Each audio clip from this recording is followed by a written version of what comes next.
50 degree का तापमान, उस पर काला लवादा, फिर साध्वी का बयान, हिंदू धर्म में शादी करो, अपना जीवन स्वर्ग बनाओ।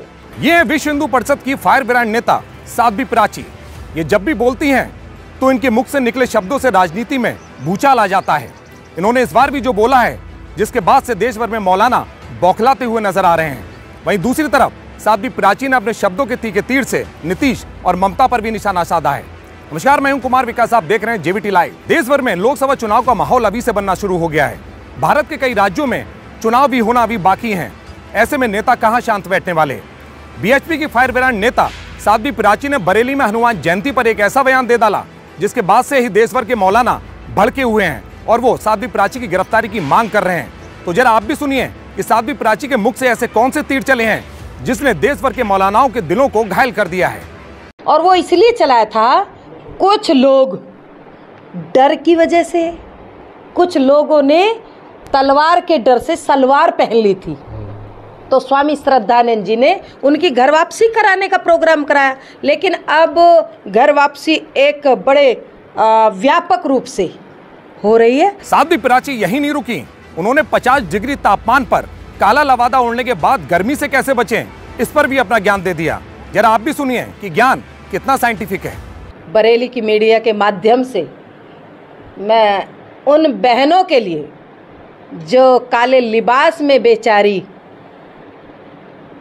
पूरा दिन चिलचिलाती धूप में 50 डिग्री तापमान होता है, लेकिन वो पूरा काले लबादे में बंद रहती है, उनके लिए ऑफर है। हिंदू लड़कों से शादी करेगी तो कितनी सुविधाएं उनको मिलेगी। पहली सुविधा कि उनको बुर्के में नहीं रहना पड़ेगा। साध्वी प्राची ने मुस्लिम लड़कियों को हलाला और चचेरे तेरे भाइयों से शादी से निजात पाने पर भी एक बयान दिया, जिसके बाद मौलाना भड़क उठे। जरा आप भी सुनिए कि साध्वी ने क्या बोला। दूसरी सुविधा, उनको हलाला नहीं करना पड़ेगा। मेरे पास आती है ना बहनें, रोती है, चीखती है, चिल्लाती है।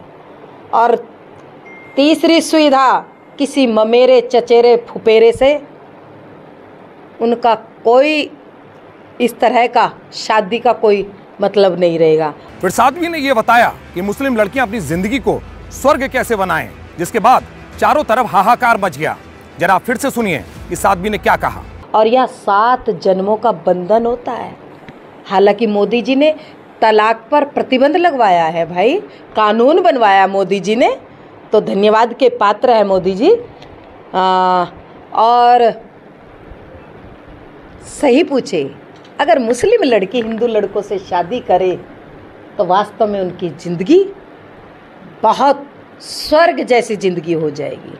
और जो लड़कियां आ रही है उनको मैं ये बता रही हूँ, उनकी जिंदगी जो नरक की जिंदगी है, कितना आज के इस आधुनिक युग में, पढ़े लिखे युग में, उन बेचारी लड़कियों की मैं जब देखती हूँ दुर्दशा, बड़ा दुख होता है।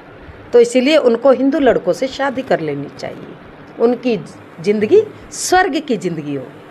साध्वी प्राची के बयानों के बाद ऑल इंडिया मुस्लिम जमात के राष्ट्रीय अध्यक्ष मौलाना साहबुद्दीन रजवी ने साध्वी प्राची के बयानों को भड़काऊ बताया है। उन्होंने बताया है कि साध्वी प्राची के बयान को सरकार संज्ञान में ले और कानूनी कार्रवाई करे। उनके इस प्रकार के बयान हेट स्पीच के दायरे में आते हैं। साध्वी प्राची ने आज बरेली में जो बयान दिया है वो निहायत ही शर्मनाक बयान है। साध्वी प्राची ने इस्लाम का मजाक उड़ाया, मुसलमानों का मजाक उड़ाया और बुर्क़े का, हिजाब का मजाक उड़ाते उड़ाते मुस्लिम खवातीन का, महिलाओं का भी मजाक उड़ाया, तलाक और हलाले का भी मजाक उड़ाया, जो खालिस शरई मसाइल हैं। यह अधिकार साध्वी प्राची को किसने दिया कि वो इस्लाम का मजाक उड़ाए, मुसलमानों का मजाक उड़ाए? यह सरासर निहायत ही काबिल मजम्मत बात है। 2024 में लोकसभा चुनाव है, तो फिर देश में राजनीतिक माहौल कैसे शांत हो सकता है। राजनीतिक पंडित भी यही कहते हैं कि दिल्ली का रास्ता यूपी से होकर गुजरता है, और जब रास्ता यूपी से ही होकर गुजरता है तो राजनीतिक माहौल भी सबसे पहले यूपी में ही गर्म होना चाहिए। वैसे भी इस वक्त राष्ट्रवाद और धर्म को लेकर कट्टरपंथी सड़कों पर निकल चुके हैं और वो कुछ भी बोलने से गुरेज नहीं करते। क्योंकि उनको सियासी संरक्षण प्राप्त होता है। ऐसे में किसके बयानों से किसको कितना बड़ा फायदा होगा, यह तो आने वाला वक्त ही बताएगा। तो फिलहाल दीजिए मुझे और मेरे कैमरा पर्सन डीपी यादव को इजाजत। आगे फिर होगी एक बड़ी खबर के साथ मुलाकात। तब तक के लिए नमस्कार।